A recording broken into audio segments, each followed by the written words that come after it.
Hey everybody, welcome back to the RGR Football Channel. My name is Daniel Harms, film analyst here, and we are going over the defensive effort put forward against the Pittsburgh Steelers. Now, I know that we don't lament the fact that this Chiefs defense had to play a bad offense in the Steelers, but we all kind of understand that it was really nice to see the last two games that the Chiefs have played against the Steelers. They've put a whooping on them. Now, they were able to come back in that first game, 2018. It was getting the defense under their feet a little bit. Still weren't great on defense. This season, much different. The offense is now clicking. The defense has a lot of different players and more athleticism and all around playmaking ability. And Spags really has his bag under him right now. He's pulling a lot of stuff out, putting stuff on tape. And then this defense was able to get young guys involved in the second half, in the fourth quarter. That, I think, is one of the most important things coming out of this game that I wanted to see and wanted to get a look at.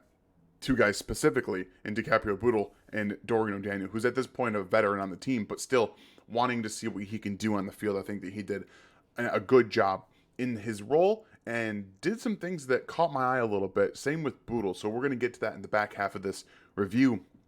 But we're going to start out with the ultimate chess piece on this team that is not named Tyrann Mathieu. Sneed is an incredibly unique player. And if you guys were able to catch my video that I did last night with Coach Vass, it was incredibly informative. So many different clips that they went through it, and I learned quite a bit in that. Obviously, there's a lot of coach speak, so if you don't understand some of those things, you can always ask. You can always ask me, ask Ryan. We can explain it to you in that many ways. But it gave my perspective in this game a much different analysis. I already wanted to go defense, and this just helped really fine-tune some of the things that I was looking at, and we're going to get into that right now. You guys, I hope you enjoy this. This is, like I said, it's not just a great opportunity to see how the defense played against a very bad offense, but the execution level, the communication level, all that stuff was on point against the Steelers. So I'm really excited to get to this for you guys. Off the bat, here's Sneed in his slot role, and you have three receivers set here, but he's just noticed that Ben Roethlisberger is under center. Okay, we all understand a little bit that the Steelers want to establish their run. They want to be able to run with Najee Harris. That's why they picked him in the first round instead of drafting an offensive lineman and trying to solidify their offensive line in, to be then draft a running back later. They just wanted to be able to run the ball with Najee Harris. So this is the very first play of the game. We all remember it well. It was the Steelers trying to do that and the Chiefs understanding exactly what they wanted to do and being very aggressive, okay? Aggression is the key here. So what happens here? The Steelers, like I said, are trying to pull this tackle around the tight end who's going to be in line right here, okay? They want to pull the tackle and have tight end block down. Ideally, also, you have Sneed here. And that allows the slot receiver to at least try to wall him off here. So they want to lead blockers for this field man, this linebacker, okay? This is what they're trying to do. But what ends up happening is, as we go forward a little bit here, Sneed ends up showing down here a little bit more, okay? So he's what they call simulating a pressure or sugaring up to the line of scrimmage. This makes everything more complicated for the offensive execution. Now you have your slot receiver has to try to get to him and block him down, okay? Before Sneed can make a play here, because you already know the tight end's blocking down here to allow the tight end to come through. This must be what they saw on tape. And what all of this does, okay, is it's going to muddy up the attempt to get the ball here. They want to get this ball on the edge just to get this open lane, because obviously if you execute everything well here, even with Sneed coming down, if you can get a body on him and allow this tackle to then come outside, it gets Najee Harris almost a free run to be able to get up to acceleration, okay? And then you only have really one guy to beat in Juan Thornhill. If you can create some space, you might be able to make that play work one-on-one. But what ends up happening right here is Sneed realizes that this pitch is coming really, really fast, and he gets downhill, accelerates, and muddies up this entire area. So now you have no tackle coming around. You have no blocker on the outside from the slot receiver here, and you have a free runner here and here. That creates, and by being aggressive and playing downhill and understanding under center what they want to do with the football, and realizing that this tight end that they're playing is their third string tight end, who's not going to be used much in the passing game. They didn't use him very much at all, and they just did such a good job of identifying where that ball was going, seeing that yes, this is a pitch. They can finally trigger downhill. They don't have to worry about anything else. Specifically with this slot receiver attempting to block. Now you can really play all out downhill, and this execution from number 14, Ray McCloud, trying to block is what tells Juan Thornhill, look, I can go downhill. This is a run. There's nothing. They're not going to pass off of it. I can create this. It can get downhill. Anthony Hitchens does the exact same thing. They attack, and L'Jarius Sneed creates this all because of his natural ability in this specific set to sugar to the offensive line, to sugar down to the line of scrimmage, be aggressive, see that pitch coming, and get downhill and create a negative play on the very first play of the game, which is exactly what the Chiefs want to do on defense, is get you in positions where they're beneficial. In longer passing situations, they are much better off. Just an excellent job executing, seeing the offense, and triggering downhill from everybody. Just an excellent job. Of course, Jones can just get off of anybody he wants to and run sideline to sideline. But this is how you win football games, okay? When you can just get on anybody, you got offensive linemen back here looking around at everybody else. You can get to the guy who's got the ball and team tackle. That's it. A loss of 2 on the very first play of the game. Huge for the momentum of the team coming out, because that's why the Chiefs want to be able to decline to have the ball first. They want the ball in the halftime because they want their defense to get that momentum. They want their defense to get in that confidence right off the bat. Turn the ball over to the offense, go score points. They've been the best at doing it in the NFL, and it's continuing to breed confidence. So once again, we're going to talk about L'Jarius Sneed right off the bat here. Excellent job again. This time they're in shotgun. Tight end is in line, and we're going to see a little bit more simulated pressure because they really like to use L'Jarius as that pseudo linebacker, nickel slot player, but who can also come in and be a type of linebacker. So here he sugars up once more, and it's an RPO, so Ben Roethlisberger has to get the ball out quickly. We all know that. My theory is that, well, you have, this is just a double slant off of an RPO, so you have the RPO fake here, and based on the look, obviously, Ben Roethlisberger is going to pull it and throw it. What he should have done is looked out here to your number one receiver, a guy who doesn't have inside leverage. When you're reading this as a quarterback, you really should understand the slot receiver here doesn't have a good way to the ball, especially if you're running double slant. You see, you've got a matched up one-on-one on the outside who doesn't have inside leverage. Inside leverage, man up, okay? You have to understand, even Ben Roethlisberger needs to understand at this stage of the game. He's done athletically. You have to be able to read right now, and he's not doing that either. And I think that he assumed, based on the look of what L'Jarius Sneed's been doing all game, that he's going to come up and blitz. And instead, he drops back and just sits in this little spot, this window. Okay? Because you have Ray McCloud coming back here. You need to identify your better player on not the best player in the secondary at cornerback in L'Jarius Sneed, and throw it here. And again, that's playing on the fact that you have a better athlete in the slot. See right there, he even pointed to Ben Roethlisberger because I think that he knew that this was going to happen. He was like, I'm going to come down and I'm going to bait you into throwing this football. And that's exactly what he did. He pointed right to him. Right to him. I love this, by the way. I love it. It's one of my favorite things.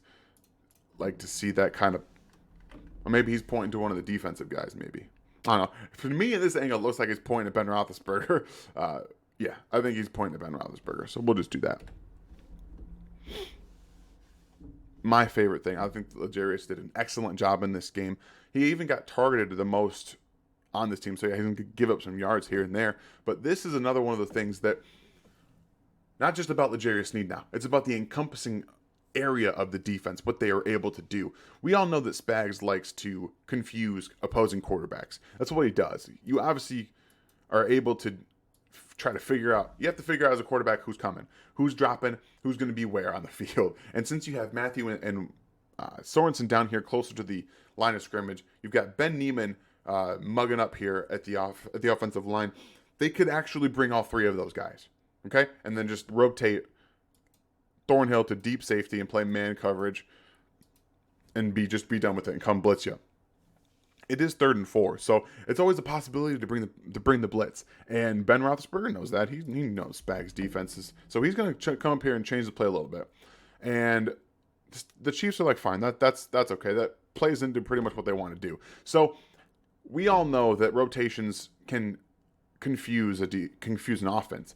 But what Ben Roethlisberger thought, in my opinion, on this play was that this was going to be a cover 2 look. So they're going to play zone. You're going to rotate back, drop Matthew into this rat in the hole, this robber area, and just let it be. Okay? So he changes the play a little bit to a mesh concept, and they didn't even try to run a pick.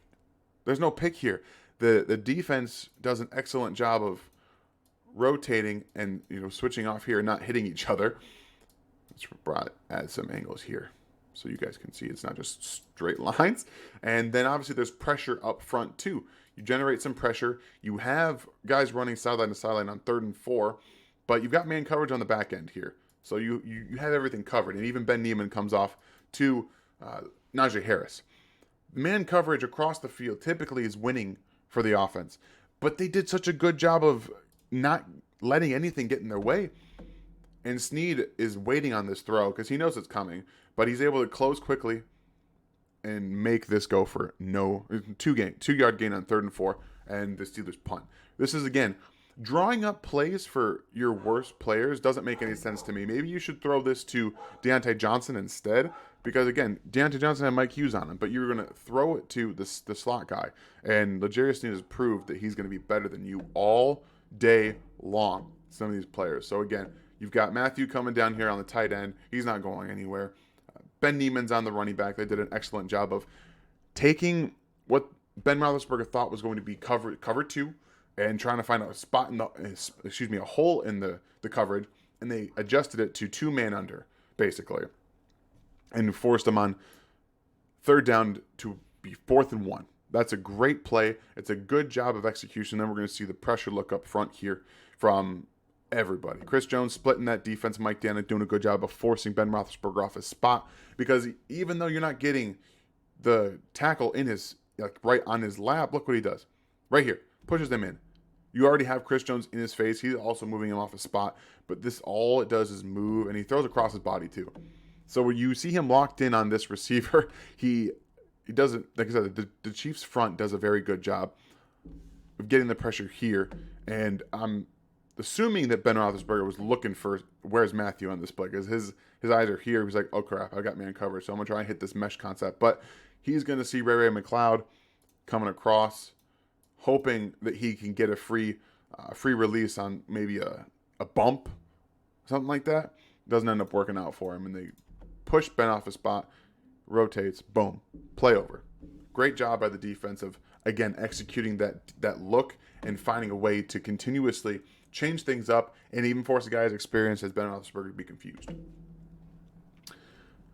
This is just good old-fashioned quickness and making plays that I don't even understand. Kendrick Green, the center, 53 here, who ends up making the tackle on Jaron Reed, excuse me. I almost said it differently. I know that there's someone that's said it differently. I know that I probably screwed it up in the past. So they did a really good job of attacking Kendrick Green here with quickness. Reed did it earlier in the game too. He just took him out of the equation by having speed from one side of his face to the other and throwing him into the ground. But this is supposed to be a screen for the Steelers. So you have Wharton, who's basically in a shaded zero tech here on the center, but he's going to come around him, and then you have Reed come to this side of the guard and just beat him across his face. And when you have quick penetration like that against a screen, your play isn't going anywhere. And I'm not entirely sure why this guard didn't do anything. I understand it's a screen. I understand your job is to get there, but you have to make sure that these guys cannot get to your quarterback, especially if you know that it's going to be a double play fake. Like if you're going to have handoff to running back, fake handoff to the wide receiver, and then come back to the running back, you need a little bit more time. You cannot let Turk Wharton beat you across the face. But this is just good old-fashioned quickness, beating the guy. So this is 1 tech, excuse me, not 0 tech. He is a 1 tech on the inside shoulder of that center. So that's just knowing your opponent, getting beat to the punch, and then execution right there.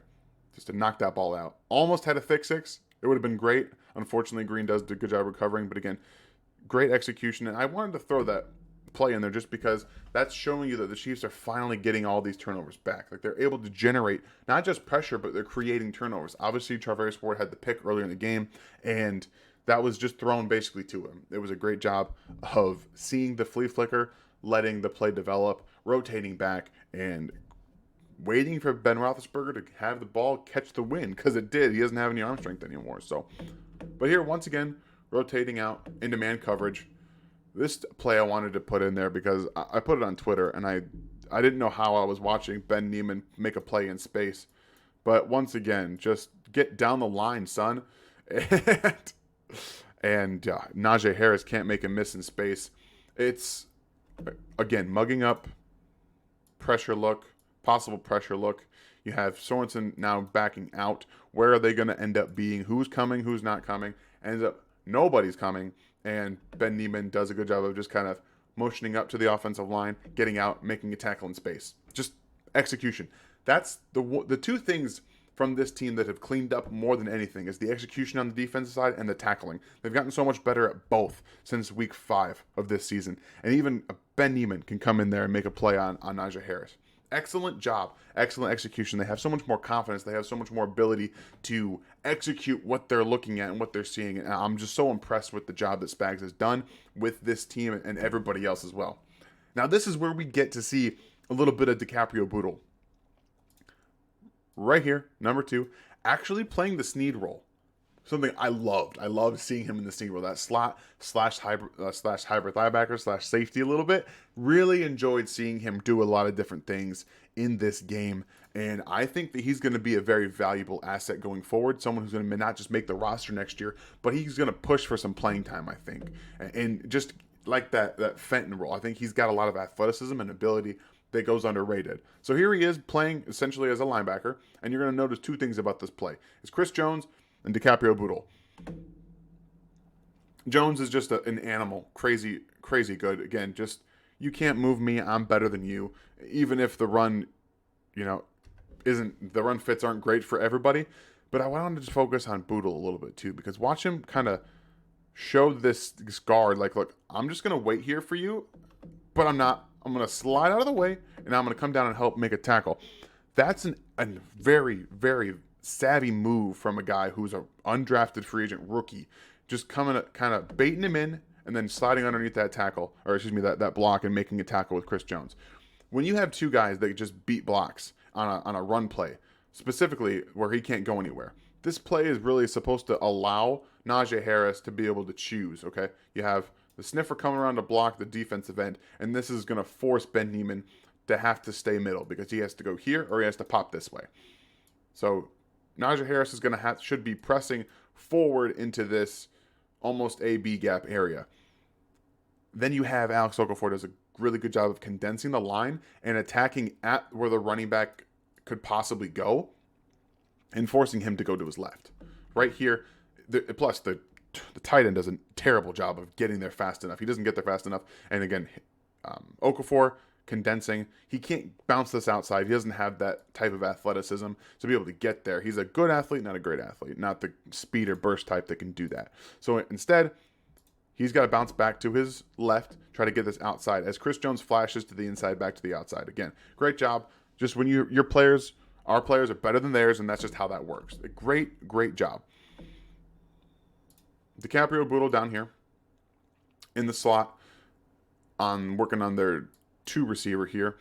This is one of those plays that I liked to see from a young guy. It takes him a little bit longer to trigger downhill, which you'll see, but he's getting some experience and he looks really good doing it, playing a little bit more physical there, carrying the tight end, seeing the underneath route come, trips a little bit there at the end, and then you have Dorian O'Daniel helping come finish it off.